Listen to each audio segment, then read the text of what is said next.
ভারতের প্রধানমন্ত্রী নরেন্দ্র মোদী ১৬ই ডিসেম্বর বাংলাদেশের বিজয় দিবস নিয়ে সামাজিক যোগাযোগ মাধ্যমে একটি পোস্ট করেছেন। তার এ পোস্ট নিয়ে বাংলাদেশে শুরু হয়েছে তীব্র প্রতিক্রিয়া। নরেন্দ্র মোদীর এ বক্তব্য নিয়ে সামাজিক যোগাযোগ মাধ্যমে সরব বাংলাদেশিরা। সোমবার নরেন্দ্র মোদী তার ভেরিফাইড ফেসবুক পেজে লেখেন, আজ বিজয় দিবসে আমরা ১৯৭১ সালে ভারতের ঐতিহাসিক বিজয়ে অবদান রাখা সাহসী সৈন্যদের সাহস ও আত্মত্যাগকে সম্মান জানাই। তাদের নিঃস্বার্থ উৎসর্গ এবং অটল সংকল্প আমাদের জাতিকে রক্ষা করেছে এবং আমাদের গৌরব এনে দিয়েছে। এই দিনে তাদের অসাধারণ বীরত্ব এবং তাদের অদম্য চেতনার প্রতি শ্রদ্ধাঞ্জলি। তাদের আত্মত্যাগ চিরকাল আমাদের প্রজন্মকে অনুপ্রাণিত করবে এবং আমাদের জাতির ইতিহাসে গভীরভাবে গেঁথে থাকবে।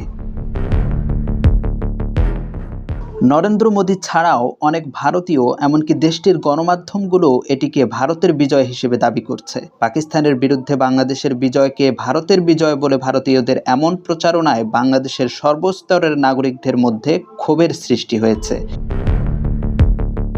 ফাহমিদা লিনা নামের একটি আইডিতে লেখা হয়েছে, তাদের চোখে it is always Indian versus Pakistan. বাংলাদেশকে তারা সব সময় তাদের রক্ষিতার দৃষ্টিতে দেখে এসেছে। মিত্রবাহিনী বন্ধুরাষ্ট্র হিসেবে কি সত্যি সাহায্য করেছিল? রাজনীতি এত বিভৎস, পরতে পরতে ছল।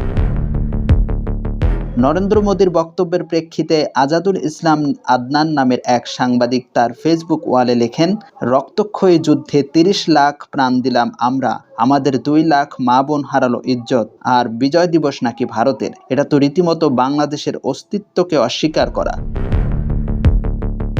আইন উপদেষ্টা ডক্টর আসিফ নজরুল এর প্রতিবাদ জানিয়ে লেখেন, তীব্র প্রতিবাদ করছি। ১৬ই ডিসেম্বর ১৯৭১ ছিল বাংলাদেশের বিজয়ের দিন। ভারত ছিল এই বিজয়ের মিত্র, এর বেশি কিছু নয়। বৈষম্য বিরোধী ছাত্র আন্দোলনের অন্যতম সমন্বয়ক হাসনাত আবদুল্লাহ লেখেন, যখন এই স্বাধীনতাকে ভারত নিজেদের অর্জন হিসেবে দাবি করে, তখন আমি একে বাংলাদেশের স্বাধীনতা, সার্বভৌমত্ব এবং অখণ্ডতার প্রতি সরাসরি হুমকি হিসেবে দেখি। ভারতের এই হুমকির বিরুদ্ধে আমাদের লড়াই চালিয়ে যাওয়া আবশ্যম্ভাবী। এই লড়াই আমাদের চালিয়ে যেতেই হবে। ইন্ডিয়া যে দাবিটা করছে, এই দাবিটা হচ্ছে সম্পূর্ণভাবে একটা মিথ্যা তথ্য, সম্পূর্ণভাবে মিথ্যা।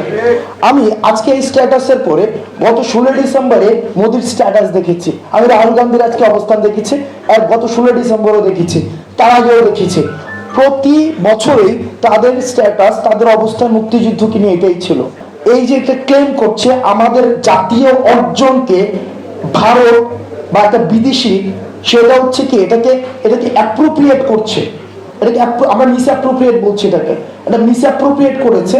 তার মানে এতদিন পর্যন্ত বাংলাদেশ তার অবস্থানে নিশ্চুপ ছিল, তার মানে ট্রফি নিয়ে দিয়ে আসছে।